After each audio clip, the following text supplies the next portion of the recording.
Bem-vindos, bem-vinda à Crítica 413. Welcome to Critique 413 at PUC-Rio University. It's my great pleasure, along with my longtime colleague and friend, Professor Antonio Pele, to welcome you to this seminar on the work of Paulo Freire as part of the year-long seminar at Columbia University, Critique 1313. Our seminar on Freire could not be more timely. You may have noticed today on the cover of one of the main Brazilian newspapers, El País Brasil, a cover story about Paulo Freire, and which really touches on the centrality of his pedagogic approach to education, not only in Brazil, but around the world. Freire is, of course, one of the most influential Brazilian writers and thinkers of the 20th century at an international level. And at a time when Paulo Freire's ideas and pedagogy have come under attack, especially in this country, in Brazil, it seemed particularly important to me to return to his writings and to see how we can use his writings to address contemporary political problems and struggles. In effect, to engage in the kind of critical reading that is proposed by this seminar, Critique 1313. Last week, we were in Paris at the École des Hautes Études en Sciences Sociales to discuss Simone de Beauvoir's brilliant critical work, The Second Sex, with Professor Judith Revel, a text published in 1949. It's an honor and a privilege to be here today at PUC-Rio and to focus on another brilliant critical text, one that was born here, right here in Brazil, only 20 years later, basically, in 1969. Born here, but written in exile. My dear friend Antonio Pele suggested that I say a few words in introduction about this seminar for those of you who are joining us for the first time. You may indeed be wondering about the numbers 13, 13, 13, and 413, and what all of that means. Well, this seminar grew out of a first experiment 5 years ago at Columbia University called Foucault 1313, and it was on Foucault's Collège de France lectures. As you may know, his lectures were published out of order. So he had spent 13 years at the Collège de France, and his lectures were published out of order, in part because we had access to the recordings from about 74 onwards. But before that, we only had manuscripts. And so the better recordings got transcribed first. And so many of the later lectures were published first, and the early lectures were actually published last. And it was in 2015, actually, that I edited La Société Punitive and then Théorie Institution Pénale, and they were really the first lectures. And so when those came out, we were finally able to read the 13 years of lectures in a row. And of course, there's a narrative, there's a story, there's a theoretical texture to reading them in a row, and so that's what we did. We read them, and it was 13 years at the Collège de France, 13 years at Columbia, 13 seminars at Columbia University. So that's how the 1313 came, and then we liked the idea.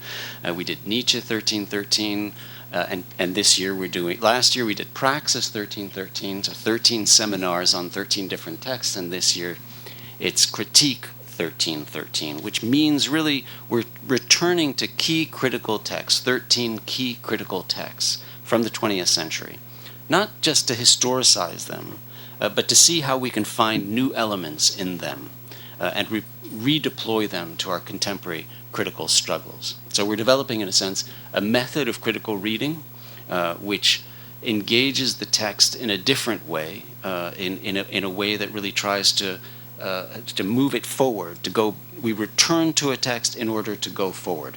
And we've already worked on Horkheimer and Adorno and Beauvoir, as I just mentioned. Today we turn to Paulo Freire's brilliant text, and then after that we'll be going to Louis Althusser, Reading Capital. We'll do Foucault, Confessions of the Flesh, Sartre, Critique of Dialectical Reason, Hannah Arendt, The Human Condition, Edward Said's Orientalism, etc., and other texts. And I hope you'll join us for those too, because they're all live streamed and recorded. Each seminar is actually accompanied by written texts by the presenters, and we have extraordinary texts on the website right now by our presenters, and so you can read those as well later. And you can also watch the recording later. Now, let's turn to Critique 413. So Paulo Freire's Pedagogy of the Oppressed really revolutionized how we approach our task as educators, especially for those of us who come to the task from a critical theoretic perspective. No other theorist of education so clearly placed the question of education in the framework of critical theory and of an emancipatory project. An emancipatory project guided by the ambition of a more equal and just society. Freire's work is really unique in this respect. The goal of human emancipation animates Freire's project. The goal is to empower persons who are disadvantaged to liberate themselves and at the same time to liberate those who are taking advantage of them. The method he develops is pretty humble and powerful, to dialogue with those who are disadvantaged, what he called the oppressed, in order to spark their own reflections and action, in effect to treat all others as fully equal, knowledgeable subjects with knowledge. And through dialogue, exchange, and practical engagement, through reflection and action, the combination of theory and practice, to allow everyone to become fully cognizant of the ways in which the relations of power are playing in their lives, to understand the methods of their own domination, and to discover the most effective means to resist and overcome their exploitation. Now, Freire's book and his pedagogy had an extraordinary influence on education at an international level, especially in the United States. And so it's to this book that we return, Pedagogy of the Oppressed, really with new eyes and hoping to find tools in it to address our current situations. The questions we'll be asking really is how we can deploy Freire's text and ideas today in our contemporary political struggles. What work can we do by returning to this particular critical text? Those are the central questions. And of course, to address them, we have assembled an extraordinary group of critical theorists from the field of education, from theater, from psychoanalysis, and I'm really honored and privileged to be here at the table with them and to think with them. And so let me introduce them in the order in which we will be speaking.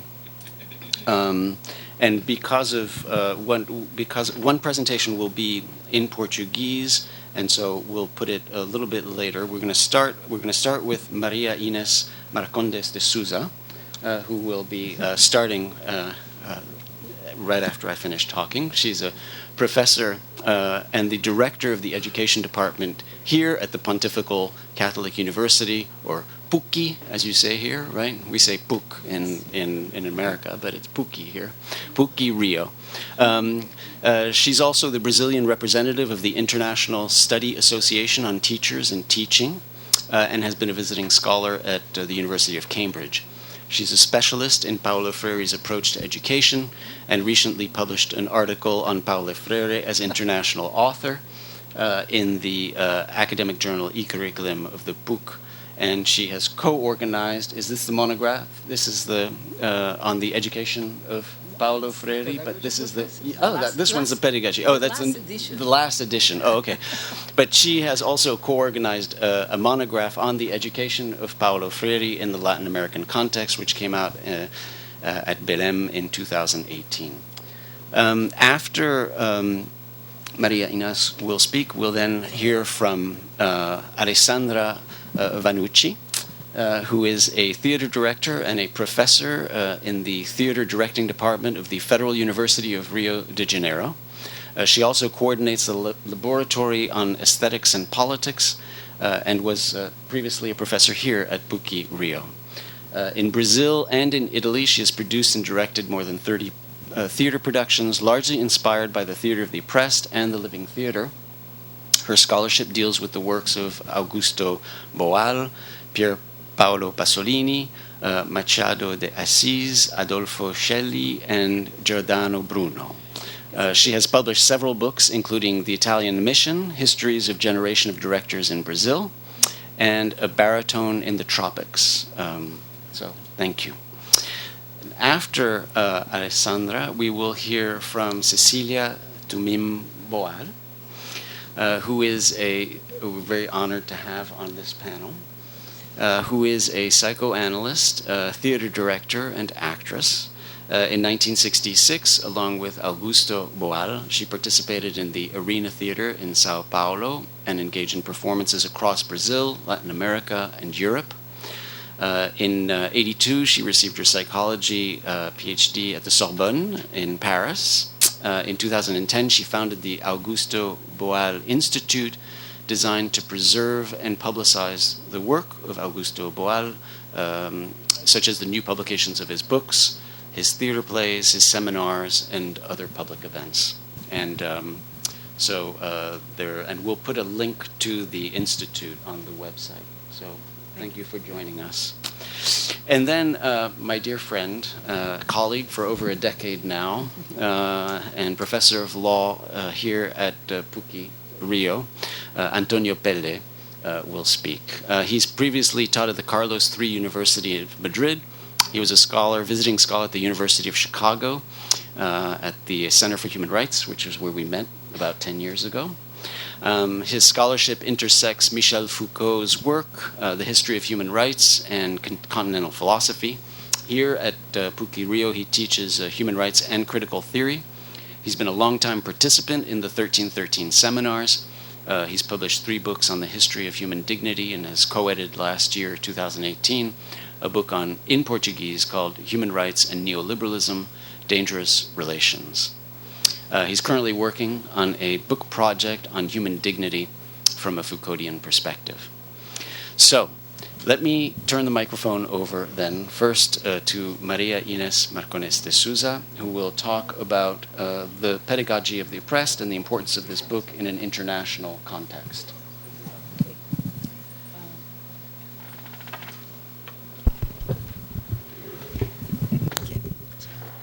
My presentation is entitled Paulo Freire as an International Author, Pedagogy of the Oppressed, published in English 50 years ago. It's a work in progress, and we start with the following questions. Considering that Paulo Freire was a man deeply rooted in his regional reality and committed to transforming it through his work as an educator, what made him an author that acquired a broader international perspective for his discussion of pedagogical questions and methods? What made him, in spite of, or perhaps because of, his regional perspective, an internationally influential author with his work translated into different languages and discussed by authors in different countries? Pedagogy of the Oppressed was considered one of the 10 most important books of curriculum of the 20th century by the American Association for the Advancement of Curriculum Studies. In order to understand Pedagogy of the Oppressed, we have to read Pedagogy of Hope, where Freire developed a reflexive narrative on his own life, presenting his choices, decisions, and its consequences. We are considering these 2 books and other historical writings as a basis for answering our research questions. Freire's narrative is very peculiar, full of examples of his daily activities and reflections. In Freire's personal narrative, he reconstructs his life and his identity as a man from Recife, a man from Pernambuco, Brazilian, Latin American, and only later a man of the world. He reflects upon this construction by his personal contacts with different people and contexts, his own concerns based theoretically on phenomenology, and Marxism make Freire a broader intellectual. He was born in 1921. He was a young man in the 40s, although he lived in a country that was beginning to dream of social and economic development He was born and grew up in a part of the country that development seemed to have passed by.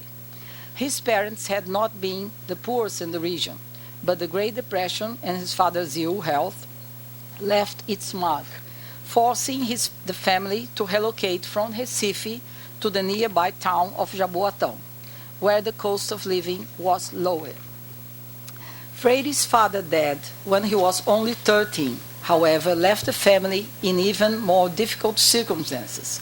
Later in time, he often recalled the experience of hunger during those years, as well as the friendships he made with people from the working class. At the age of 20, Freire entered at the University of Recife Law School, which had trained some of the nation's leaders since the 19th century. His career, however, would follow a different path. He decided not to be a lawyer. He taught Portuguese at high school level to help put himself to school and continued teaching even after he got a degree. He married another educator, Elsa de Oliveira. The two men influences were very strong in his university education. The Instituto Superior de Estudos Brasileiros was an institution founded in 1955 by Brazilian intellectuals, sociologists, economists, philosophers, and political scientists, aiming to analyze and discuss our reality, as well as to formulate plans for its development and transformation. It was part of the Ministry of Education Culture, but with considerable autonomy and had a strong nationalist ideology. The Catholic Church, especially after the Vatican II Council, the Catholic Church in Latin America increased its concern with the poor population. The theology of liberation, formulated by several Latin American theologians, interpreted religion as having a social mission. Freire worked at SESI and after worked for the Ministry of Education. And in March 1964, there was a military coup in Brazil, and in consequence, Freire had his political rights suspended and lost his job. By April 14, the National Literacy Program, which had been inaugurated only months before, had been extinguished by military decree, asserting that the material to be employed in such a literacy campaign did not transmit democratic ideas or preserve the institutions and traditions of our people.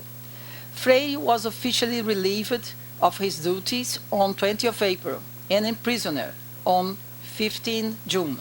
He would spend more than 20 days in a small prison cell in Recife and an additional 50 days in Olinda later. Freire and his associates were targeted because the campaign was the weapon of a peaceful revolution. Freire himself, under interrogation, denied that he was an admirer of the Soviet Union or of Castro's Cuba. He emphasized the Catholic humanist roots of his thought and the way he thought to promote an open mentality, unlike that which existed in Soviet Union. He was freed in September, but interrogated repeatedly in Rio. He anticipated being prisoner again, and so sought asylum in the Bolivian embassy. After more than a month in the embassy, he left for Bolivia, expecting to work for the Bolivian Ministry of Education. He went, together with many other Brazilian intellectuals and politicians, into exile, first to Bolivia and then to Chile, which was under Salvador Allende's socialist government. Although initially being unfamiliar with these different countries, he began to realize the many cultural features and social problems they had in common with Brazil, thus opening his view to new experiences. The experience of exile that resulted from the coup, however, opened up new opportunities for him. Paulo Freire's experience in Chile in adult literacy education from 1964 to 1969 represents a fruitful period in his life. As important as Freire's previous work in Brazil had been, it was during his Chilean exile that he became a figure of importance throughout Latin America. Freire's time in Chile should be considered important for four main reasons. The first one, that during his years in Chile, Freire conducted the most sustained educational practice of his 16 years in exile. His practice included direct involvement in research that led to the development of adult literacy training materials, and in the training of staff involved in literacy and agrarian reform. Freire also taught at university level while in Chile. Second, Freire wrote the following texts while in Chile: Education as the Practice of Freedom, Extension or Communication, Pedagogy of the Present, On Cultural Action, and the first 8 chapters of the book Politics of Education. The third reason is that he wrote about some of his most enduring concepts, such as banking education, problem-solving education, and so on. And while it's clear that his initial work in Brazil was foundational for the development of many of these concepts, it's widely ignored that they were further developed for publication in Chile, and that his work in Chile allowed him to reflect on his initial work in Brazil and develop many of the necessary theoretical foundations for it. And lastly, it is commonly argued that Pedagogy of Present marked a qualitative shift in Freire's pedagogical thought. He abandoned much of his more naive, developmentalist-based thinking in education. In Pedagogy of Present, he expresses a maturing Marxist-influenced analysis of the political nature of education. During his exile in Chile, Freire was invited to visit the United States, to visit New York, and in Freire's work, in the book Pedagogy of Hope, he said, I'll never be able to forget something about this oral period of the Pedagogy of the Oppressed, an entire address in New York, my first, in 1967. It was my first visit to the United States, where I had been invited by Father Joseph Fitzpatrick and Monsignor Robert Fox. In his own words, he said, it was an exceedingly important visit for me, especially because of what I was able to observe in places where Black and Puerto Ricans were discriminated against. I visited these places by invitation of educators working with Fox. There was a great deal of similarity between what they were doing in New York and what I was doing in Brazil. The first one to notice the resemblance had been Ivan Irish, who then proposed to Fitzpatrick and Fox that they bring me to New York. In this visit, Freire discovered the third word in the first word. In 1969, at a time when his situation in Chile was becoming more uncomfortable for him, Freire received almost simultaneous offers from Harvard University and the World Council of Churches. Freire later described his decision to go to the United States. I thought that was very important for me as a Brazilian intellectual in exile to pass through, albeit rapidly, the center of capitalist power. I needed to see the animal close on his territory. His stay in Cambridge was indeed relatively brief, in large part because he wanted a more active life than a professor. The council was offering me more than any university, he later recalled. In Harvard, he published 2 articles in Harvard Educational Review. Even during his short stint as a research associate at Harvard Center for Studies in Education and Development, and despite his struggles with the English language, he began to have an impact on the intellectual life of politically minded academics in the United States. As many in the United States were themselves increasingly critical of their country's role in the world and concerned about social and racial divisions at home, Freire found a welcome audience. His monograph. Before the publication of Pedagogy of the Oppressed, in Freire's words, I spent a year or more talking about aspects of Pedagogy of the Oppressed.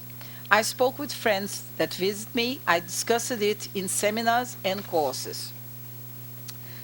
The book appeared at an intensely troubled moment in history. Social movements appeared in Europe, the United States, and Latin America, each with its own space-time and particular characteristics.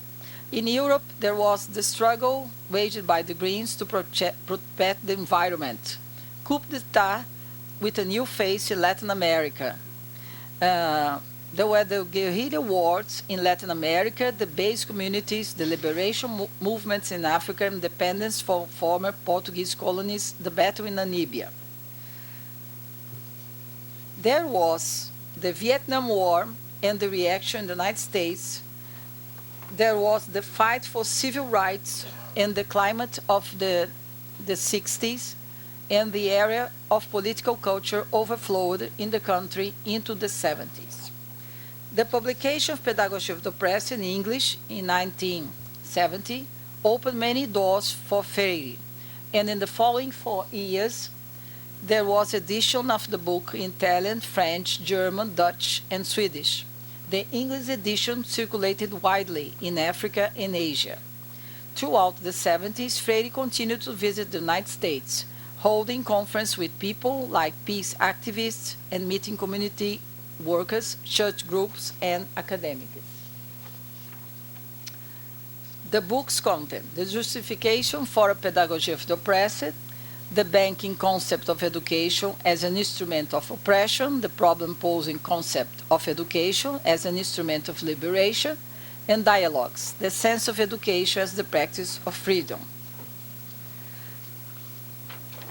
The 4 words, it's the last edition of Pedagogy of Oppressed.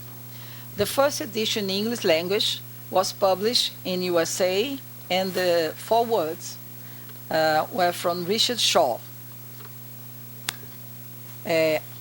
Richard Shaw wrote in his foreword, "In this country, we are gradually becoming aware of the work of Paulo Freire, but thus far we have thought of it primarily in terms of its contribution to the education of illiterate adults in the third world. If, however, we have a closer look, we may discover that his methodology, as well as his educational philosophy, are as important for us as for the dispossessed in Latin America. For this reason, I consider the publication of Pedagogy of the Oppressed in an English edition to be something of an event." When the first edition of the book was published, Freire received the feminist critics. In his own words, "Let me say a little something about language, about my taste for metaphor, and about the sexist mark I left on Pedagogy of the Oppressed.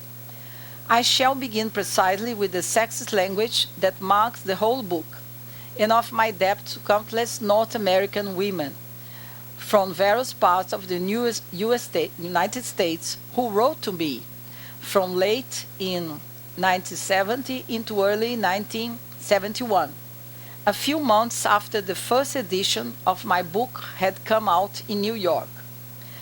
It was as if they had gotten together to send me their critical letters, which came into my hands in Geneva over the course of 3 months, almost uninterruptedly. I then wrote to all of them, one by one, acknowledging their letters and thanking them for the fine help they have given me." Então, my conclusions are that Freire was very influential in 2 senses, as he influenced authors who were working with curriculum and methodology studies through his proposals in Pedagogy of the Oppressed, and as an educator bringing his method to different countries and working with governments committed to social change. Thank you very much.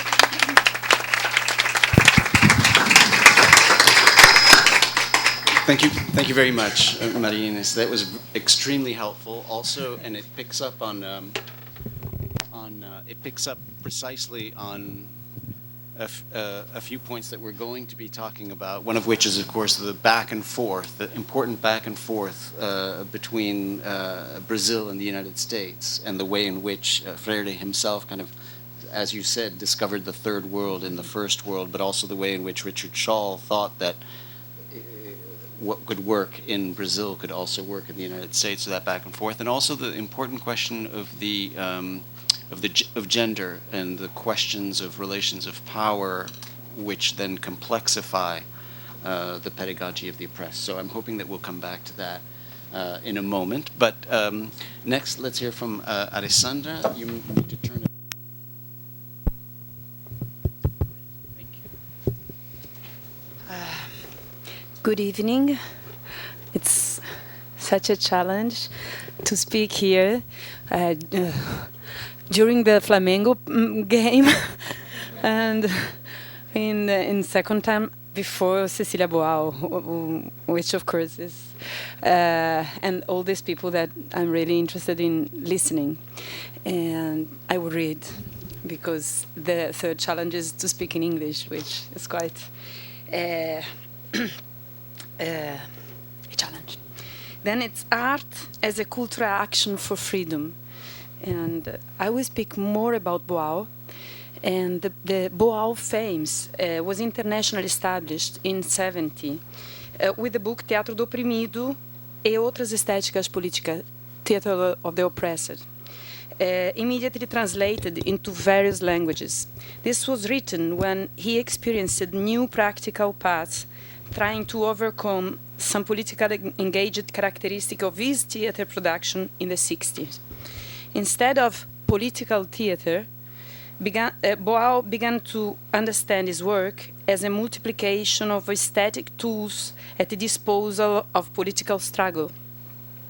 The writing of books and plays with a strong autobiographical nature, such as Torquemada in 71, suggests as an option for non-violent tactics which initially emerged at this moment in Boal's life as alternative to picking up guns against totalitarian regimes, at first against the military dictatorship which had imprisoned, tortured, and exiled him in 71.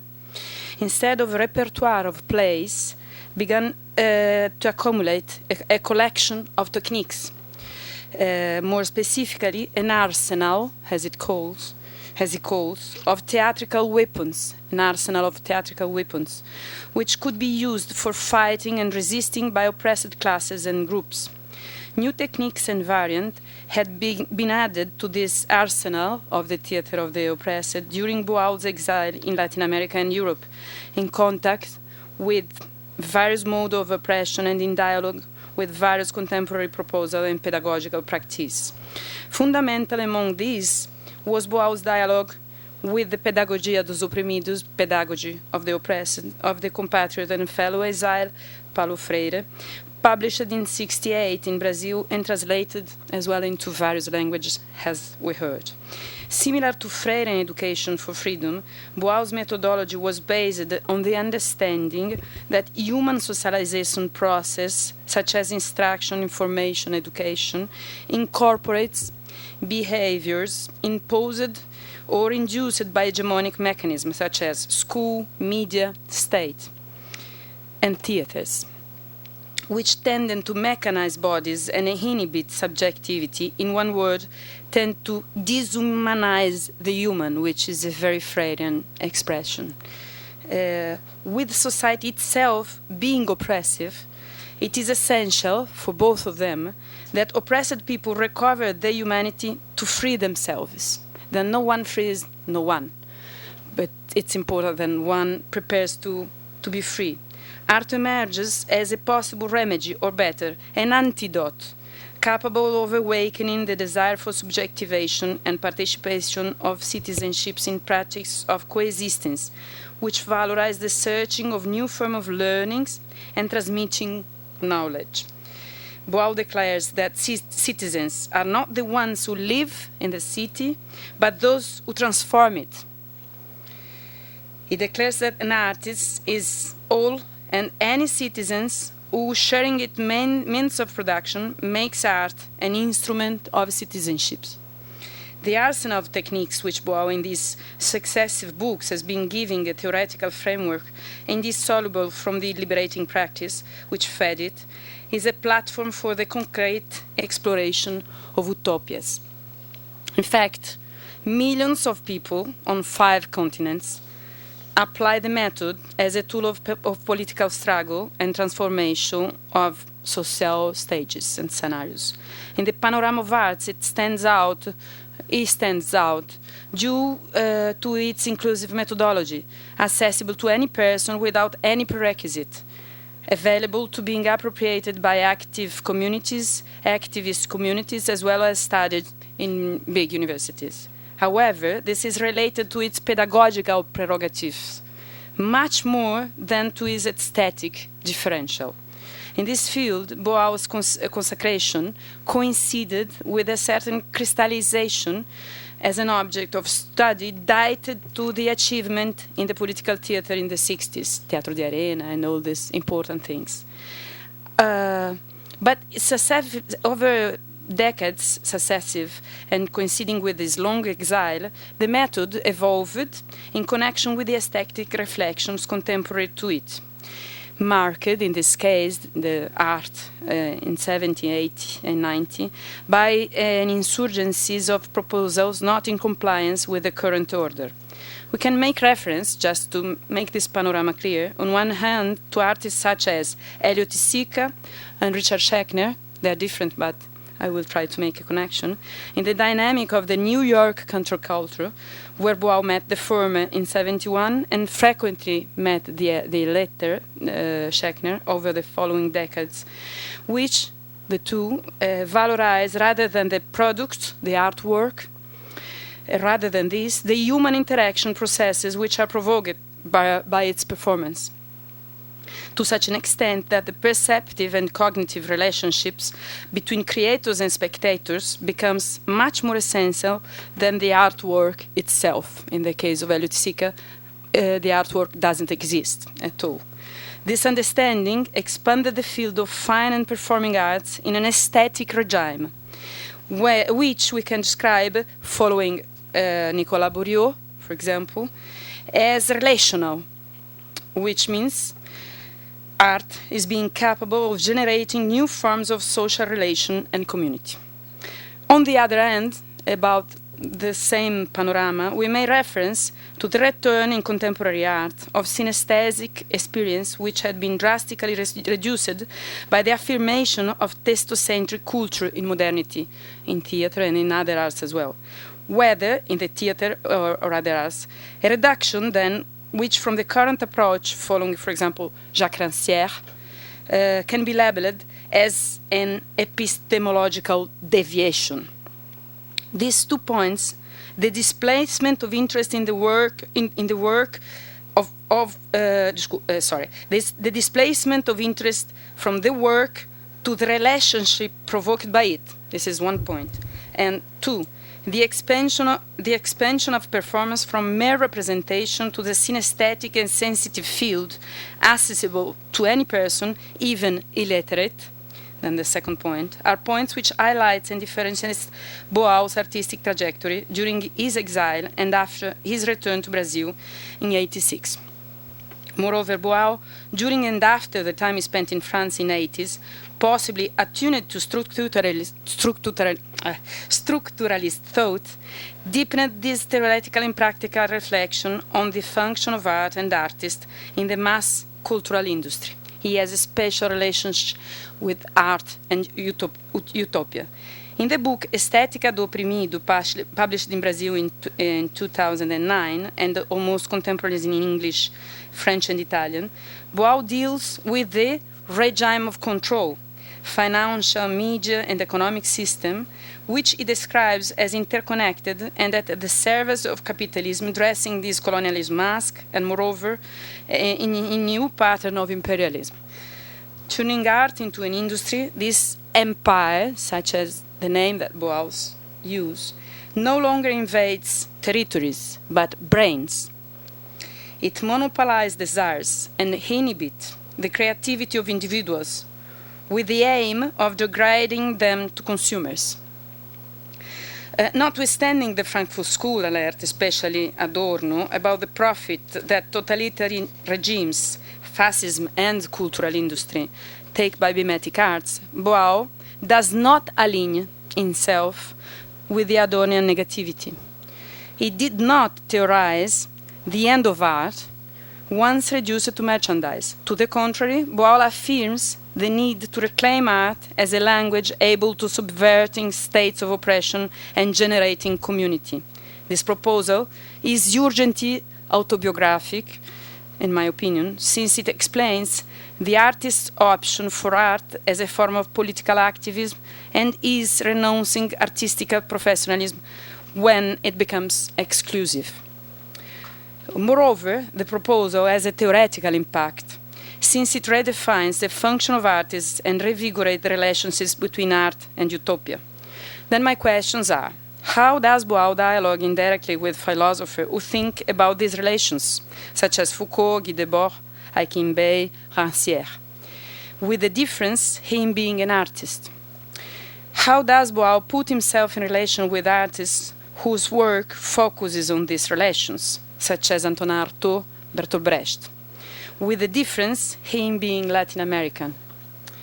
And, more important, what is the differential in Boal's participation in Latin American popular education with Paulo Freire and Darcy Ribeiro? Trying to respond, I will repropose some points of Boal ideas, which are at the same time creation techniques and concept, with the impact of revolutionize a consolidated aesthetics, theory, and conventions. Since his 60s experience in making theater outside theater or the buildings meant for shows exhibition, Boal breaks with the idea that someone can be excluded from creative authorship and passivated in his own aesthetic potentially. This does not imply establishing as an actor and a director not just implies establishing as an actor and a director new function for the spectator, but as well means eliminating the concept of spectator as someone who is coerced into passivity and reduced into a mere contemplative function by the conventional separation between stage and audience, which, in theatrical buildings, separates the spectator from the creative function. It implies, then, a new aesthetic regime and distribution. There will not be any more artists and non-artists, or actors and spectators, but rather a collective of spect-actors, such as Boal nominates. Then incorporating Antonin Artaud's dream for a theater without spectators, sans spectateur, which obviously did not mean an audience of empty chairs. The ritual or game which transforms the actor into character, reality into fiction, includes all participants and strips artists from the exclusive possession of this authorship. In the game, as Boal defines it, but it may be a ritual, for example, as Schechner describes it, or other anthropologists like Turner. Participants' form of acting, performance in English, is not defined by the given data, but by the player's act of playing. Or even if does exist some rules for the game, the experience of entering into play of the players transforms not only the game and the rules, but the players themselves. The closed and implacable machinery of drama, in the case of drama, where someone oppressed tries in vain to modify the oppressive situations, opens in this way. The play experiments and absorbs a transformation that provokes. Its writing occurs on stage through several variants in which the creativity of each participant is expressed through sharing the authorship of that new relationships and meeting. This happens, for example, in happening, but this especially happens in forum theater technique, proposed in Peru by Boal in 1973, and he was in Peru, was staying there, involved in a popular education campaign inspired by Freire in Pedagogy. In practice, this technique means that after a first part in which the actors stage a premeditated drama, there is a second part in which spectators come on stage in order to improvise in the costume of one or other character with the power of modifying the script, word and actions to try to resist or even overcome the oppressive situation which the participants perceives in that connection as oppressive, in that context as oppressive. By coming on stage, every spectator rehearses their own transformative potential. In other words, they perceive that they are capable of changing reality and not only analyzing it, judging it, and imagining changes, or, to the contrary, accepting reality as it is. The transformative strength of the solutions proposed in the theatrical game is probative and can be transferred to reality. However, the theater work does not intend to directly change reality, nor can, and nor teach others to do this. Especially in this sense, the resulting game seems structured by a Freirean pedagogical intention, since it is the actual audience of participants who interrogate themselves and decodes that reality in action, analyzing the real condition in which it occurs, and in which oppression is not always visible. And even when is visible, oppression can contain contradictions. Since, as Freire reveals and shows in the wake of Frantz Fanon, the colonial reflections, the oppressed ones may interiorize their oppressor and live a dynamic in which they can exercise in turn oppression. Recognizing this duplicity is an indispensable part of any emancipation and decolonization process. In forum theater, collective reflection is led by Socratic question on the part of the joker. The joker is the one that makes the questions, whose function in the assembly reverberates the horizontal relationships proposed by Freire for teacher and students. This involves stimulating learning as a common and interactive route in which each one learns from all the others. This interactivity, transferred to the theatrical assembly, motivates the transitivity between stage and audience, cancelling the distance between artist and non-artist, since each participant acts alternatively as actor or spectator.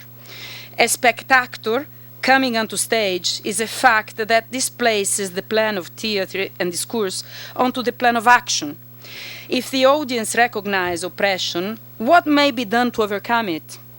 Not necessarily the spectator succeeds, but possibly he or she approximates it, adding his or her intervention to that of other spectators in a process of creation and transformation through successive correction. This is the praxis that Freire explained. Insofar, the technique is proposed as a method of collective learning, a cognitive movement not reducible to mere didactics. In the book Teatro Legislativo, Boal makes clear that his objective, and he quotes directly Paulo Freire, is, I quote, a transitive political modality which proposes dialogue, interaction, exchanges.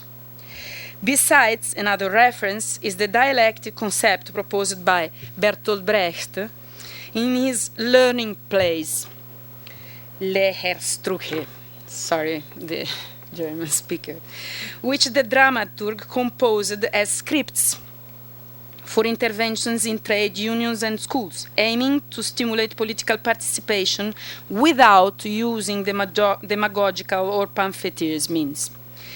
The Brechtian proposal, under the auspice of Agitprop in 20s Germany, aimed to organize the masses through the multiplication and appropriation of the means of artistic production.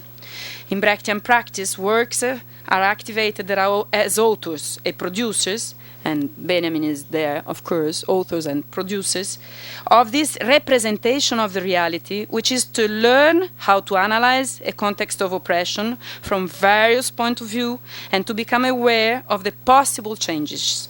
This is why Brecht suggests that, quote, something real should never be represented in such a way which seems to be impossible to be changed.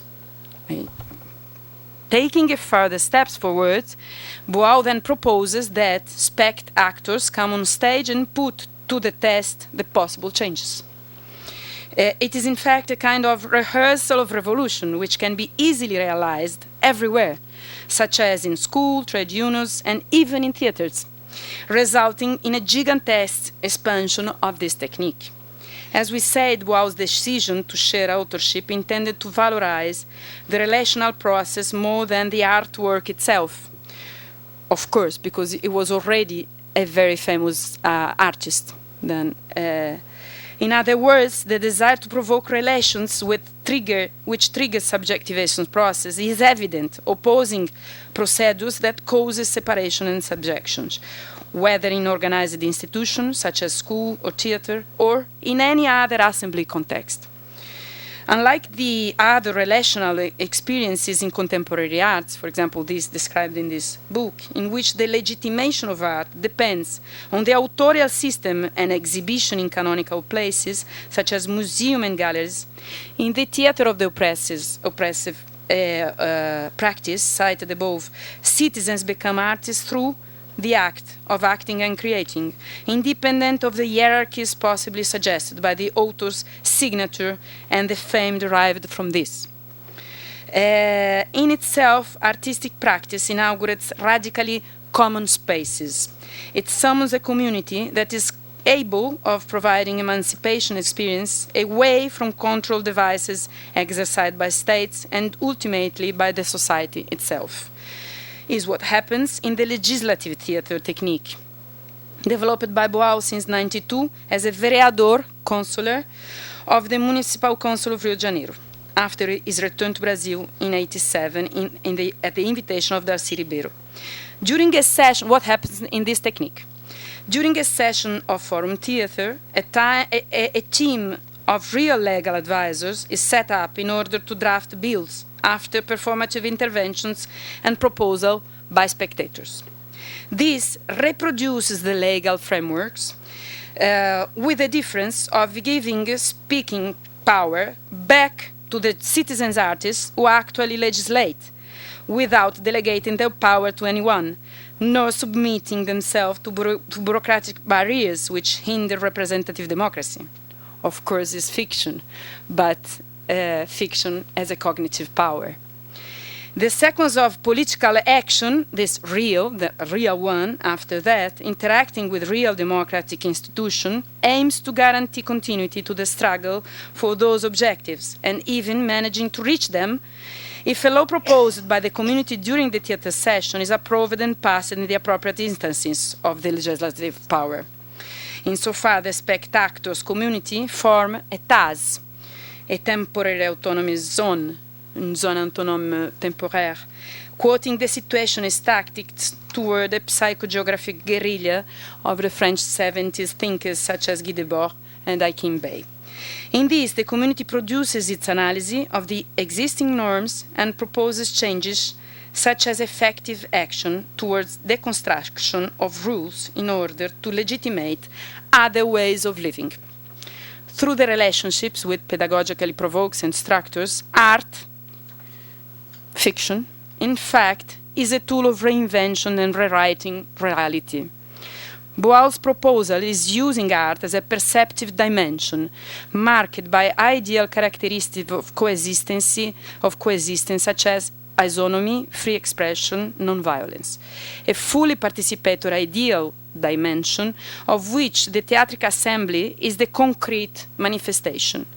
This idea, which has remained essential during Boal's political theatrical mission when he was a city councillor, producing a large number of laws and continued until the present, even under changed conditions, has an utopian strength that can be understood in Boal's insertion in the vast popular education policy movement established in Brazil after the 1988 Constitution, and maybe now under other conditions. Here resides Boal Latin America differential in the updating of the May 1968 movement proposals, 30 years later, and in a nation which saw 1968 much more as a hard resistance combat against the tyrannical regime installed over bodies than has the freedom for imagination struggle in French and European movement. Using a concept coined by Foucault in 1968, when he tries to define the environment in which imagination could take power, the Revolutionary Assembly would be utopian, not in the sense of something not existing here in reality, but of something, I quote Foucault, concrete going beyond all real place, all thought effectively locatable. Then the assembly reinvents the real space in a perceptive dimension where reality occurs as it is and as it could be at the same time. It works as a counter-localization. Foucault calls that heterotopia, which is, I quote Foucault, effectively realized utopia in which the real norms are at the same time represented, contested, and subverted. Ending the quoting. It appears to me that the legislative theatrical assembly proposed by Boal is a possible, and I would say as well, the ideal classroom proposed by Freire, the ideal classroom proposed by Freire, is a possible practical manifestation of this proposal for seeking democracy, even if in ephemeral manner, the utopia of universal participation and refusing the canonic representative regimes, in art as in politics. We should not forget the insistent passion with which Boal describes in Theatre of the Oppressed, as well in the Aesthetic of the Oppressed and in the Legislative Theatre, the emergence of Greek polis, a democratic embryonic model, with those characteristics of a participatory assembly in the square, the agora, at some extent linked to the emergence of the theatre itself, whose Greek etymology, theatron, suggests a place for the community to see itself, a place where the community sees itself. This is the theatron. We can thus say, following Rancière's dissensus, la mésentente, that in its Greek origin, democracy itself is an heterotopia, since it foresees and permits the irruption of the multitude, the Greeks call that oipolloi, in the public assembly, giving visibility to what was invisible, voice to what was not heard. The displacement of bodies in the urban space, which is equipped, even architectonically, by the hegemonic hierarchies, the displacement of bodies subverts the order power flows and agency, the appropriation of the word, the power to speak the word, like in 1968, in the occupation of Théâtre de l'Odéon. It was an appropriation of the word, the power to speak, by the non-commons, which are those who have no part in the common order, those who are subordinated, oppressed, enslaved, condemned to silence and passivity. After Rancière, this displacement of body with the word power is a foundational act for democracy. And how not to recognize its ludic and utopian application in the displacement of the spect actors who comes on stage in the forum theater. I think it's quite the same thing, or it's quite similar. Rather than asking how the oppressed can speak, here reformulating to conclude Gayatri Spivak's 92 question, Boal proposal questions how they can be heard, without resorting to a violence whose result can be to provoke new tyrannical hierarchies. The true fiction which theatre offers is a response, not only from Boal. Rancière underlines the cognitive power exercised by the displacement of the non-commons in the agora, because, he says, this displacement unveils the disagreement, the discord at the base of the oppression regimes and denunciates to everyone their illegitimacy. Irrespective to the political results achieved, the displacement does represent something unrepresentable, which is the mere contingency of any social order. It is the staging of the truth, in the sense of telling the truth given by Foucault in The Government of Selves and Others, whose actors are the victims, when they put at risk their own existence to exercise the right to speak freely, paresia in Greek, or le dire vrai, before the tyrant, who cannot impede this manifestation, even if it is the last act of the victims, in the case of Antigone, for example. Speaking freely is, I quote Foucault, a dramatic rhetoric of discourse, which inexorably transforms those who pronounce it, as well as those who hear it, since it erupts in a public stage, subverts established discourses, and visualizes the forced relations in between bodies, putting all those present at risk and on alert. It is something different from the speech act, practiced by liturgical representation of institutional power, whose effects are predictable, such as when I say the session is open or I baptize you.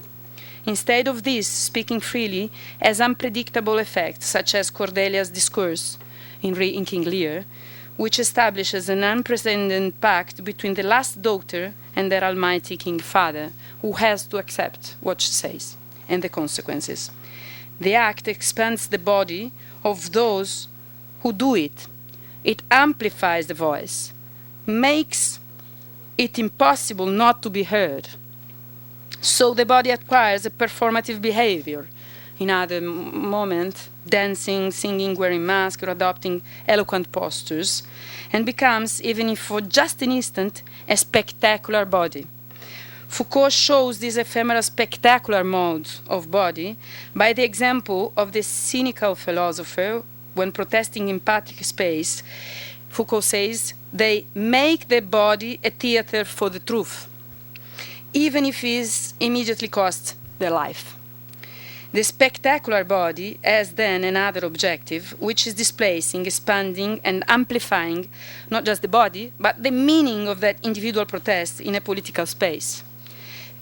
Reason why Foucault convokes the magnificent image of a corps utopique, an utopian body. Even using theatrical procedures, it is certainly more than an artistic attitude, rather an attitude which demands the refounding of a community, and in doing that draws the essence of theater, which is a mirror for all participant, theatron.